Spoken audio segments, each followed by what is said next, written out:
If you love chasing discounts, the current market is certainly serving up many tantalising property deals. But bargain hunting can have disastrous consequences if you're not aware of the traps. Joining us now to explain how to avoid them is Veronica Morgan, Principal with Good Deeds Property Buyers. Great to have you here as always. Happy Australia Day. Happy Australia Day to you. Now, some experts are fond of saying, you know, making money when you buy, it's all about, you know, trying to get the property as low as possible. What do you think about these bargain deals? Like everything, you know, I'd love it if my life was really simple, but it's not. All would. Well, you know, it's not, because, you know, there's these great logical truisms, if you like, in everything, but particularly in real estate, and then there's the exceptions to the rule. So you make money when you buy. Yes, that's true, but that's really about buying a quality asset. It's not about screwing a deal or buying a bargain. Because the problem is, if you save maybe 50 grand or 20 grand or 100 grand or whatever by, you know, off market price for argument's sake, but you're buying an asset that doesn't go up much in value, then so what? And that's really what it comes down to. People chasing bargains often are actually chasing really poor quality property, and they're bargains for a reason. So how effective is it as a strategy then? I call it ridiculous. No, I do. It sounds logical, of course. It sounds like it makes a lot of sense. Absolutely. Like, wait till something's at the cheapest price that you're going to get it, buy it and wait for it to go up. Why doesn't that work then? It's really compelling. It's because not all property goes up, for starters, and not all property that does go up goes up at the same rate, and that's the reason. So if you're buying a bargain, unless you really are getting a quality asset that you happen to be getting it at a bargain price, and they do happen, but they are few and far between, and I'll tell you, I guess, how to identify one. But generally speaking, what is offered as a bargain tends to be the stuff that nobody else wants, so therefore, why do you want it, other than you're going to save some money?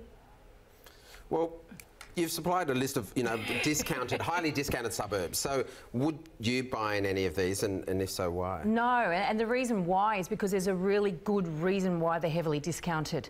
Okay, so if you're looking, I think mining towns top the top 4 on the list, for instance, are mining towns. Mount Isa. They're really obvious reasons. The really obvious reason is they're heavily discounted because the mining boom is over, but also because those towns tend to have one major employer. And when you've got and that's one of the foundations of looking for, you know, a solid area to buy in. You've got to look for these economic, foundations that underpin an area, and employment is one of them. If you've only got one employer, then it's a highly risky area, because if something happens to that industry or that particular employer, then of course the demand for housing is going to diminish rapidly. What about... Yeah, the word discount, it's an interesting one, isn't it? Because you see, you know, a shop puts a 50% discount on an item, but you often think, well, did they inflate the price before they chopped it anyway? And do you apply that in some of the... Were they overinflated to start with, and hence the discount now? And that's a really, really good point, because the thing is, are they discounted from market value, i.e. is that the fall in prices, or is that because owners want too much money in the first place? In which case, if I want $1 million for my $500,000 property, well, it's never going to sell. No. I'm going to have to discount it in order to sell it. So it could be also a reflection of actually the vendor attitudes in those areas as well. So exactly right. You had Surfers Paradise Apartments there. I mean, I would think that would be, you know, there'd be a high draw card there. It's a place that people want to go. There's vacation. There's... And the Commonwealth Games did give a bit of an uplift in some... Is that because there's a glut, or there's just too many? When Veronica laughs at us like this. To Commonwealth Games. She knows something that we don't. You know, I was having a conversation at home just this morning about back in 2000, and there was all this fear and doom and gloom around the Sydney property market because prices are going to fall off a cliff at the end of the Olympics. You better sell beforehand. You know, how ridiculous is that? 18 or 19 years later. Or there was a big push to buy all the properties with the views, like up around the top of Ryde, that had the view of Olympic Village, because it was going to be a great view of the Olympics. And how long does the Olympics go for? A couple of weeks. So, and it's a bit the same with the Commonwealth Games. So I guess what it does, it brings... But I guess what it brings people's attention to it. Yes, exactly right. People may not be aware of that as a place to go. Infrastructure and they fall in love with the pictures, watching it at puts home it on the map. in Argentina or wherever. Yes. You know what I mean? So they might go there for a holiday, but they might not necessarily go there to buy property. And once again, the Sunshine Coast, you know, I guess you're in southeast Queensland, you're somewhat of a commute to Brisbane, as some people like to argue, but the reality is that the primary driver of industry up there is tourism. You know, the employment driver is tourism. So once again, it's very susceptible to fluctuations in terms of the Australian dollar, which is going all right at the moment. And so in terms of low, so therefore lots of tourists coming in. Yeah. So in reality, it's a bit counterintuitive. You think that prices should be on the up, and the Sunshine Coast. Maybe it is because of those reasons owners have put their prices up, which means they have to discount them in order to sell them. Now, there's a risk of using it as an investment strategy as well, aren't they? Looking for an investment property at a rock bottom price because you think, well, I can afford to add that to my portfolio, so I will. But if it's a bargain property, there's generally a reason for that? Well, the thing is, if you're buying an investment, then you want it to do something for you. So if you're thinking, okay, well, I want it just to make immediate money, as in, oh, I get it for, 50 grand less than it's worth, and I put inverted commas around that because who determines what it's worth? Really the person who buys it, in which case you just paid what it's worth. So therefore, I guess if you think and you feel good about yourself that you've bought under market value, then you've got to really question what are your investment goals, because is that property likely to deliver you the growth that you really needed to make it actually a good investment, or are you just going to feel good about the fact you got it for a bargain? Because that is not an investment. It's actually not an investment decision at all. But does this always only apply to the worst homes in the locations that no one wants to live, or can you find sort of a bargain property hiding anywhere? Look, you can actually find a bargain. It's not to say that there are not bargains out there. It's to say that your priority should be finding a good quality asset. If you're looking for a good quality asset and you really focus your attention on that, then you'll be able to identify bargains in that class of property, and then you'll be able to see if there's an owner that's particularly motivated or stretched and wants a quick sale and you're able to act, or you'll see a property quite often where the owner's been a bit greedy and they've missed the opportunities to actually sell it at a good price. Buyers have moved on. So there can be some really good opportunities in that, but the focus must be the quality of the asset, not the price.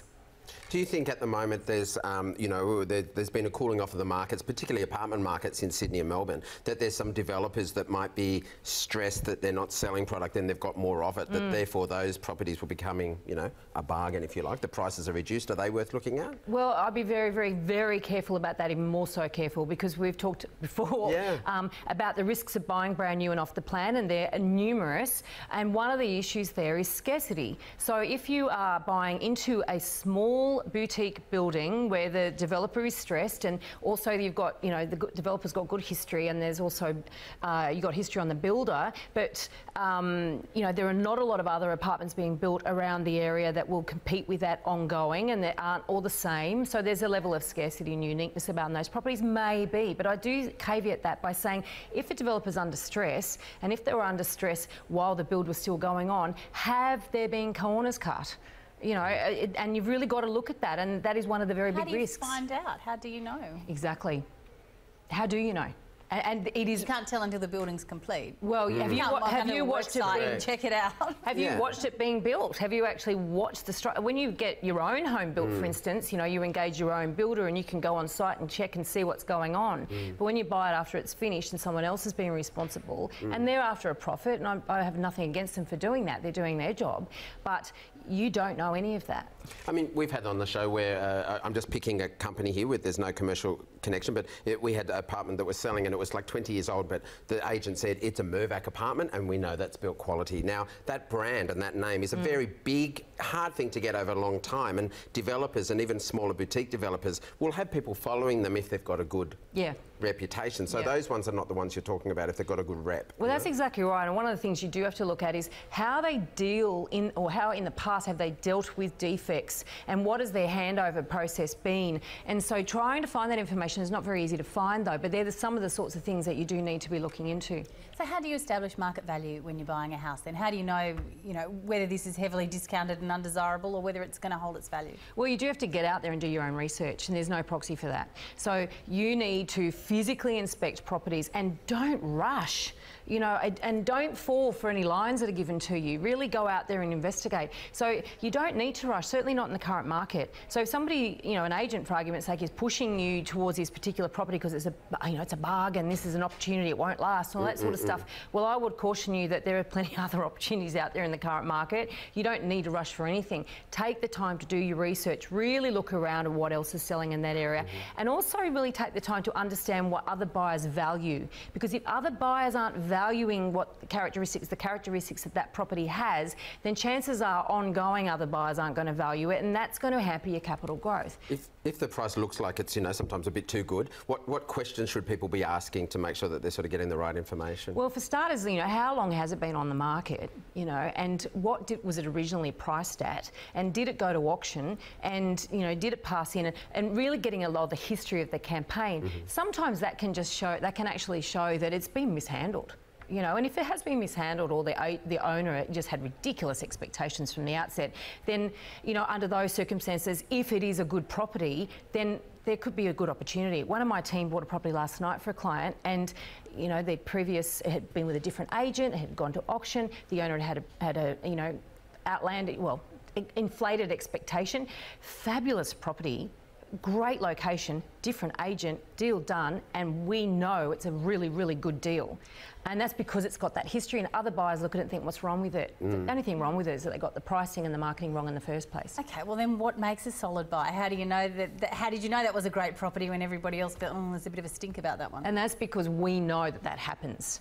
We know that can, put the stink on the property, but it's actually, it wears off very quickly. The reality is, most buyers under those circumstances will say, well, I know there's something wrong with it, and unless I can get a deal, I don't want to buy it, because when I work out why nobody else wants it, I want to feel good that I didn't overpay. Now, looking at what makes a solid buy, a location that's always in demand, is there any such thing? Yes. Yeah, there always is. If you think about, say, let's pick Potts Point for argument's sake.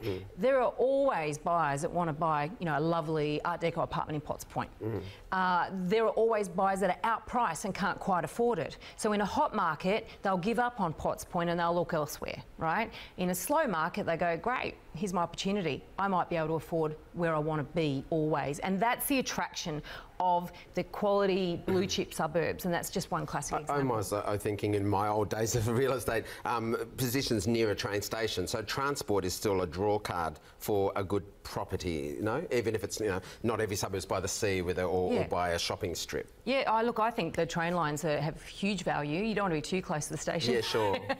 But absolutely, train lines are becoming increasingly popular, and obviously within that 10k radius in particular of the CBD, because you know that you're going to get lots of trains that come every 15 minutes or whatever, and it doesn't matter if you stand either, because it's a short run. Yeah. But yes, absolutely agree that transport is a big part of it, lifestyle is a big part of it, and the general amenity and also the neighbourhood is obviously a big part of it as well. So how do buyers make the most of the current market situation in certainly Sydney and Melbourne, where they are seeing things pull back a bit? Well, now's the opportunity for them to be able to actually buy probably better than they would have been able to buy in a rising market. So when there's a lot more competition, buyers get priced out of good locations and good properties very, very quickly. Now is your time, if you're actually game enough, to go in there and understand what's a good location, understand what's a good asset, a good property, and actually take advantage of the fact you can probably get a bit more for your money, and you're not competing with as many people.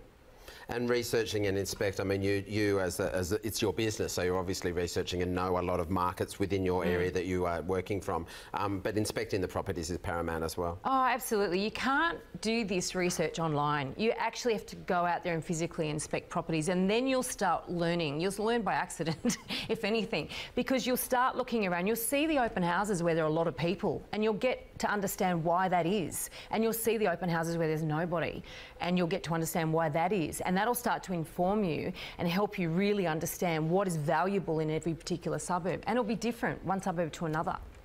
Absolutely. Veronica Morgan, Principal with Good Deeds Property Buyers, thank you so much.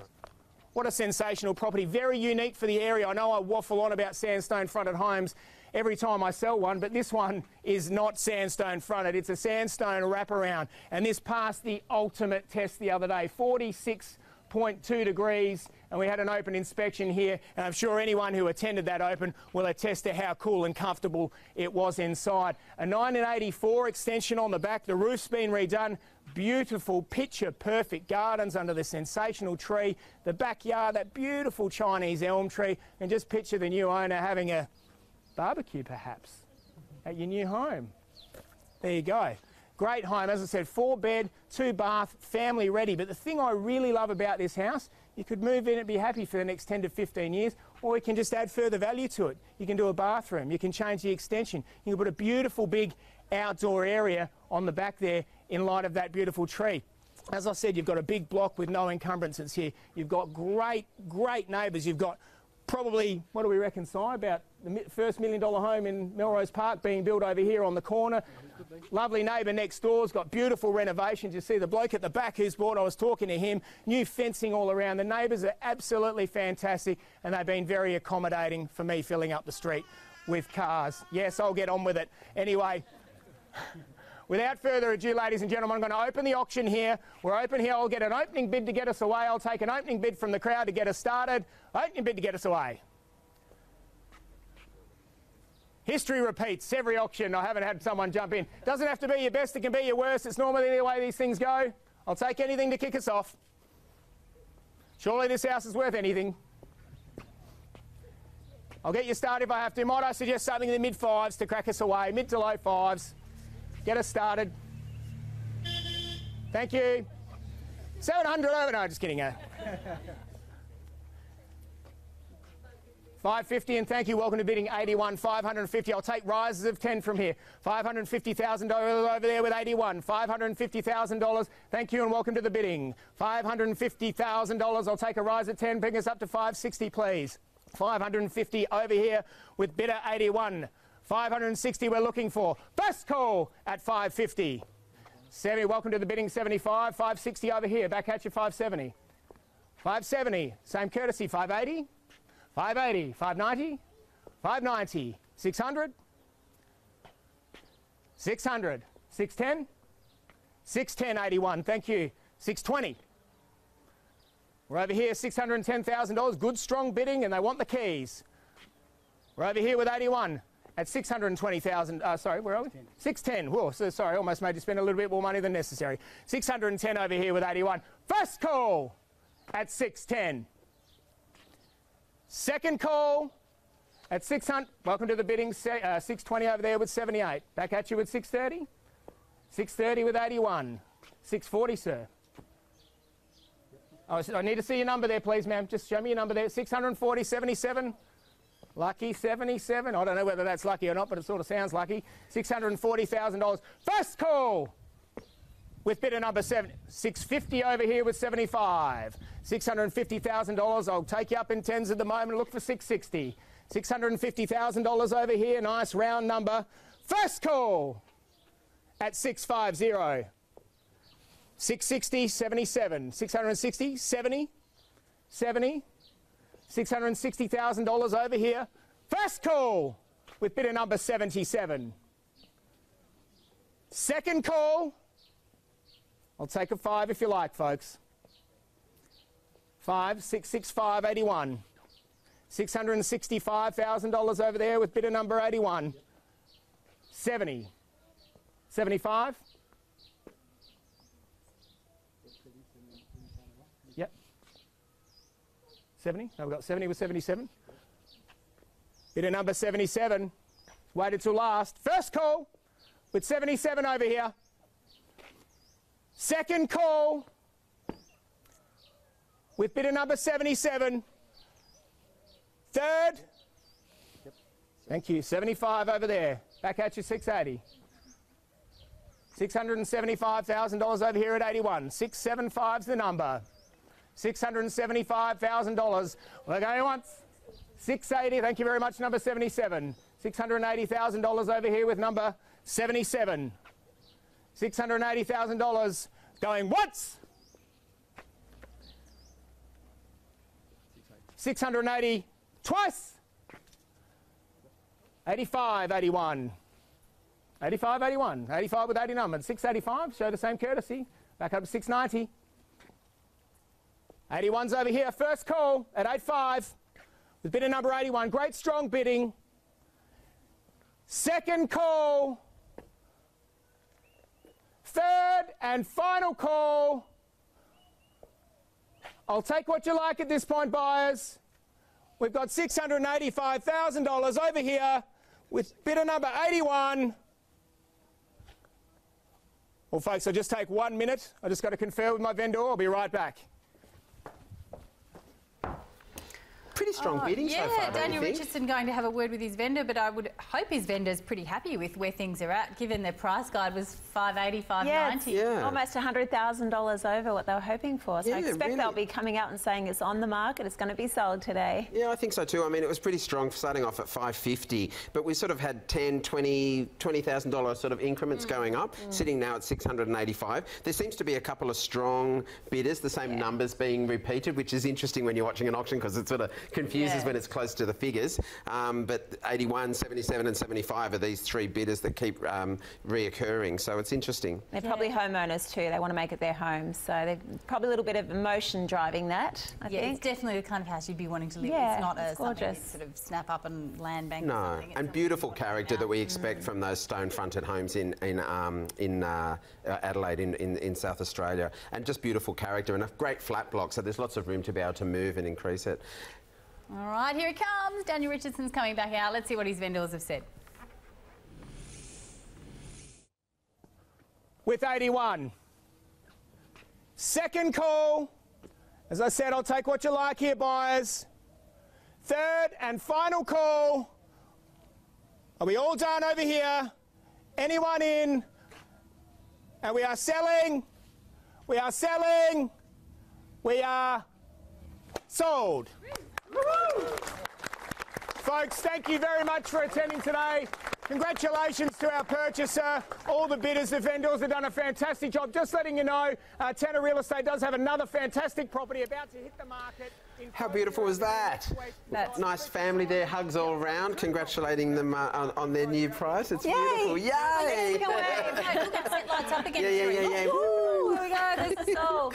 685,000. So obviously they went inside, got the nod from the vendor that they'd reached the price, came back outside, no more bids, and it sat at that one which was accepted, 685,000 to bidder 81. Right, that was the confusing part. I kept hearing 81 and thought it was 681, but you're clearly a lot more on the ball than On it. When it comes to money, I'm really good with maths. Otherwise, shocking. really good. And a nice, quite strong bidding between a couple of bidders there for this home, which is obviously, as you rightly said, I'm sure you're not really ticking those squares for renovation, but beautiful for a family home. Yeah, absolutely. And we'd have some very happy vendors there, so I expect they'll be popping open the champers soon. Yeah, I'm not surprised that great. was a very quick trip inside and back out. Yes, at $100,000 over what we quoted, we're pretty happy with You that. don't have to think about it. Give me one of those Australia Day sausages on Take it away, Daniel. You need to be bidding today. This is prime for a first home buyer, prime for an investor, prime for a downsizer or a young professional. I really can't categorise who the right buyer is for this property, ladies and gentlemen, because it speaks to everybody. Box Hill is one of the fastest growing CBDs outside Melbourne CBD, and you only need to look around at the skyscrapers that are being built. This is a spectacular neighbourhood to be in and to hold property. As we know, walking distance from here will have you at the mecca of Box Hill Central, where you can pick or choose between a train, a tram, a bus, and unfortunately not yet the heliport or the airport's not there, but I'm sure it's coming just to bring that other mode of transport, ladies and gentlemen. But you've got everything at your disposal to get you around Melbourne. As far as shopping, well, gee, take your pick of what you'd like. Great restaurants, food, a great market up there as well, food from around the world, some wonderful cafes locally as well in the area, not too far away. And ladies and gentlemen, this is the place where you want to buy because you're close enough to Box Hill Central, but far enough away just to enjoy the peace and quiet of Albion Road. Walk out to Albion and it is a beautiful tree-lined avenue. On days like today when you walk out there, you'd be thankful and grateful that you do live here. That beautiful breeze that just goes down Albion through the trees, it makes it a really nice special area for you to just wander around and walk. And the community of here is spectacular. Great people, and it is a wonderful place to own and live. Ladies and gentlemen, also, if you have kids and you're moving in here, Box Hill High School, this is zoned for it. You also have Laburnum Primary not too far away, Roberts McGovern to choose from primary schools, great parkland.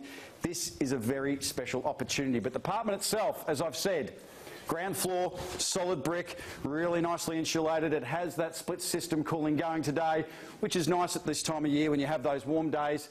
But the real golden nugget to this property of any two-bedroom we see in Box Hill is that courtyard at the rear. On title for you to enjoy, that's yours. Talk about Australia Day, and happy Australia Day, by the way. That's where you can set up the barbie, invite your friends over and just enjoy the afternoon relaxing. This is quality living. We know you're here. We know you want to get on with it because you've probably got some celebrations and parties to get to yourselves. So let's get down to business, and I call for an opening bid and offer to get us underway at 433 Albion Road, Box Hill. Ladies and gentlemen, our vendors want to sell. I just need bidders. Where do we start?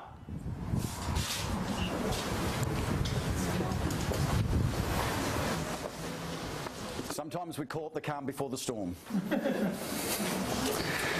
The silence, it's beautiful because it highlights, Stephen, how lovely it is here at Albion Road in Box Hill. Very, very peaceful.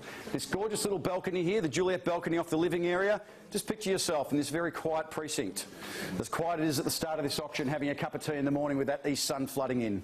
Ladies and gentlemen, can I see a start from you at all? 350 if you like. Can I get anyone at 350 to start the auction? Surely.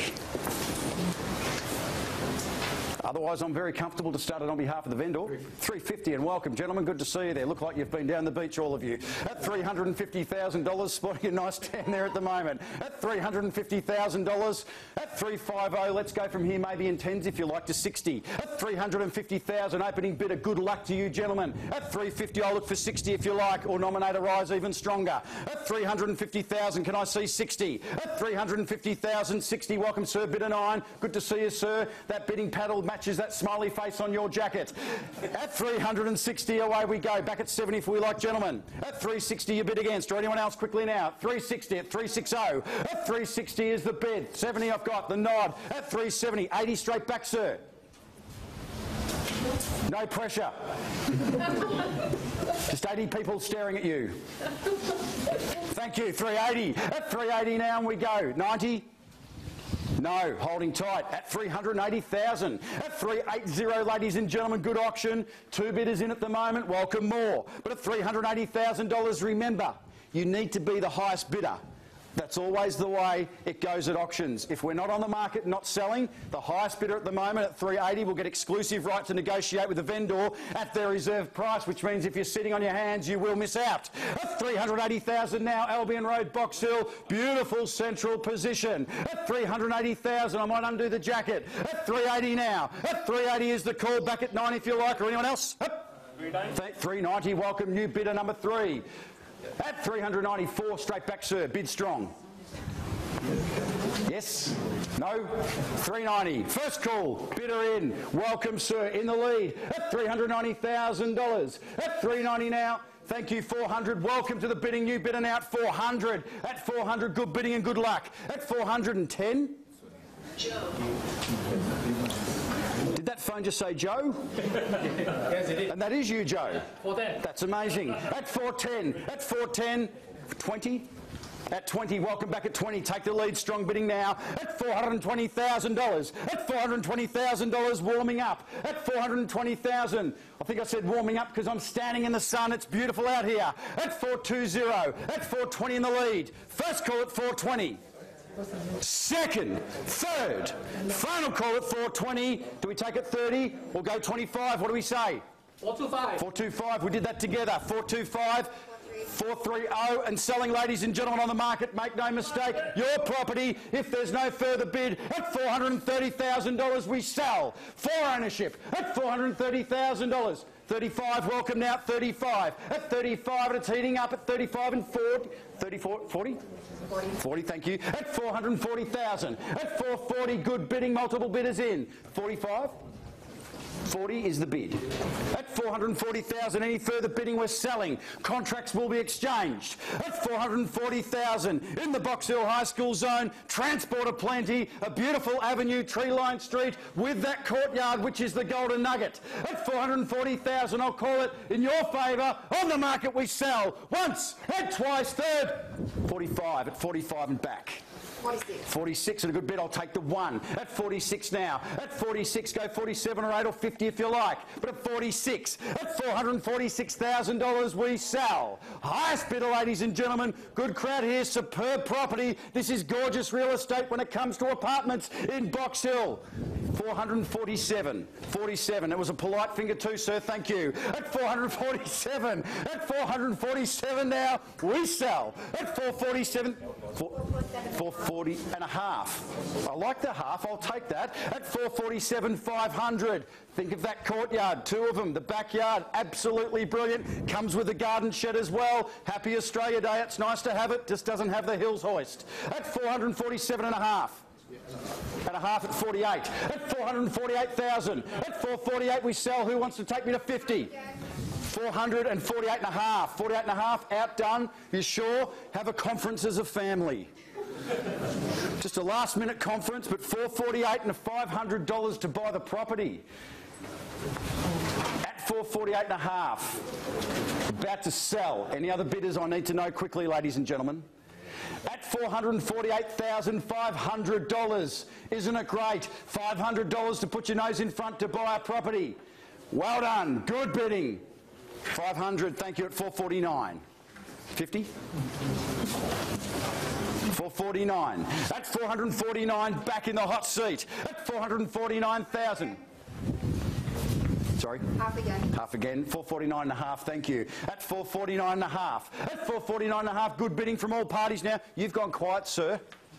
Just waiting for the last bid. Waiting for the last bid? Oh, just a pounce. I get it. 449 and a half. 449 and a half. 449 and a half and selling. 433 Albion Road, Box Hill. Beautiful position. Feel that breeze. You'll get that through the rear yard, coming through the property into that front area. Spectacular. At 449 and a half, we sell. Any further bidding, gentlemen, our starters? No, all that. Thanks for coming along today. Good to see you all. And a half takes us to 450. Welcome back. At 450,000 now. At $450,000. At 450, took a while for that bid to come back. Bid strong, bid with strength. Good bidding though to be in the front. At 450,000. A good crowd, a beautiful property. What an area. Ladies and gentlemen, who's going to buy?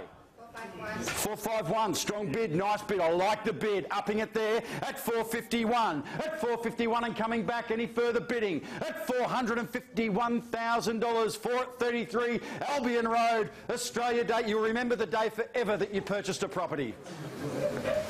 You can have barbecues and celebrate when you bought the Australian Dream. And Ray White are running a beautiful campaign, the Great Australian Dream, at the moment, and this is what it's all about. At 451, your favour in front. We sell. Highest bidder, I'll call it down. And I'll call it down only at the end of this, we will sell. At 451,000. First call. Second call. Third, contract up, done, final call at 451, about to sell. Out, sir, done. You're walking forward with that paddle. It's an ominous look. Or you're about to whack me over the head with it. I get it and I understand. At 451, your property, we're selling. Selling. Sold at $451,000, ladies and gentlemen. Congratulations, folks. Thanks for attending today. Have a wonderful... Well, wasn't that a bit of a fun auction for a... Look, they actually promised us a cracking auction, and they weren't wrong. There it was. Well done, Stephen Ewan, and that was fantastic. I think that was auctioneer Jeremy Tyrrell, but that was a great result. 451. Yay. Todd knows the drill. Yeah, he does. The Your Money Sold wave. Really good. Started off at 350, and really quite consistent bidding, to be honest. There was no discussion with the vendors, no going out for the pause, and 451,000. What do you think? Well, I think that I'm going to bore you with some facts and figures. You never now. bore me with facts or figures. So the current vendors, the ones who've just sold, bought this place in 2006 for $335,000. Okay. They appear to have rented it the entire time. They've always rented it for about $390 a week. So they rented it for $390 a week in 2010, but it was still rented for $390 a week, and the last tenant came in 2017. Wow. Stephen Ewan said before, $400 a week. That it was currently renting for. Look, so it looks like it's been spruced up definitely for sale, and maybe they've done a bit of work there with the floor and the kitchen because they do look updated. How did you think this auction went? Yeah, what do you think of that as the capital growth from 330 to 450 in 12, 13 years? And what do you think of the rental return? Yeah, well, I mean, especially considering the growth that Melbourne has really had. I mean, it's not you know, it's nothing to really write home about. I don't think that level of growth, just based on what else is going on. But I also think it's probably a symptom of the level of development which is going on in Box Hill as well. I mean, high-rise is going up everywhere. There's hundreds upon hundreds of apartments and so many approvals still going through council, a lot of overseas buyers and things like that. So I think there's been quite a big flood of stock which has been available on the market, and this is maybe why we've seen, you know, kind of not as much growth in that apartment type of market in that area. And the same with the rental yields. There's probably just been way too much stock. But, you know, it definitely has some uniqueness with that nice little courtyard there. Yeah, I see potential to grow into that. And maybe that was the draw card for there, because there was quite a good mixed crowd in the bidding, and there was also, you could see some little ones. So if you've got a little one and you want that apartment feel but an outdoor space, you're not necessarily going to get that in a brand new high-rise apartment. I think if you stretch forward kind of 10 years as they build more and more apartments there, which are all just boxes without that little courtyard, this kind of product is going to be far more unique and will get more in demand as kind of time goes on as well. But still, $120,000 is, what is it? It's like sort of 30 to 40% of what the original purchase price was in 12 or 13 years. So nothing to be sniffed at. Yeah, I guess we're probably, a lot of people have been very spoilt when it comes to growth in Melbourne and Sydney, so we kind of have to probably put some perspective back on it as well. And so you're right, based on that price of, you know, where they bought it at 335, is that what you said? Yeah, 335. 335 in 2006. Yeah, 335 in 2006 and sold for 451 today. But it looks good. They've set it up nicely. Yeah, it does look good. And I mean, that price, you know, $200,000 a bedroom. Don't find that very often, you know, in Melbourne, or, you know, around that area. So it's a really good result. This is 24 Ephraim Island Parade in Paradise Point, and we're joined now on the line by Alex Phillis, selling agent for a walk around. Alex, good morning to you. Is this we're opening on shots of a beautiful woman walking down the stairs in her robe. I'm gathering that's not you. It's a mate of mine's wife. We had to convince her to do it, so it was good. Well, she came up really well. Tell her well done from us. Now, this home, you don't need a beautiful woman walking down the stairs to sell it, do you? Take us through with some of its features. Well, you have a look out there for Australia Day. You've got your own private beach straight outside there. So it would just be, as a family, the ultimate place to be today. House 3 levels, renovated by Paul Clout 2 years ago. It's just the position is everything. You can have a look there with the pictures, the view behind you, a panoramic 240 degrees of the Broadwater. Incredibly private and beautiful.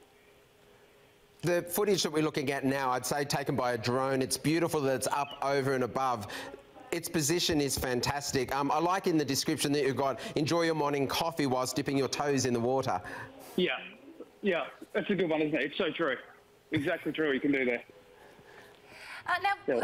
What are the kinds of people that live in Ephraim Parade? What's it like there? Oh, it's exclusive. You're on an exclusive island on the Gold Coast Broadwater. The beach house is surrounded by one of the most famous jewellers in Australia, big property developers.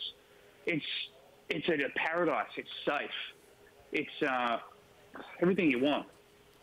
It is incredibly high-end, isn't it? I was looking through some of the pictures and they had, you know, photos of what's in the wardrobe in this house. And that's worth a lot more than what some people's entire house is worth. So this is really top end of the market for the Gold Coast. What's the sort of price guide? We're looking at 4.75 and we've got a closing date of February 8 on there at the moment. And obviously, by the looks of these images, there's quite a mix of the properties just located nearby. So there are higher end. These are more, you know, executive homes in their feel, and the attention to detail in the finishes in the kitchens, the Sub-Zero refrigerators and the Miele appliances must be obviously, you know, attracting the right crowd. Well, these are the things that the market we're going for, they want. And they expect when they come in as well. You go downstairs, your cinema, your home bar, exactly what we talk about in the kitchen. They expect this and they know what they want. Yeah. So you've had plenty of interest so far? Yeah, plenty of interest in the house. I think it's probably going to sell over next week, to be honest. So, yeah, as you know, places like this just don't last long on the market. And when you've got your own private beach out front, it's pretty special. So how do people come and have a look at this property and dip their own toes in that water? And they've just got to give me a call. We're doing private inspections. I am working all weekend, so if anyone's around the place and want to have a look, just call me. Beautiful. Fantastic. Well, we feel very lucky that we just got in there before... we might arrive by boat. Yeah. Come on down. Look forward to it. Thanks so much for joining us, Alex. Happy Australia Day.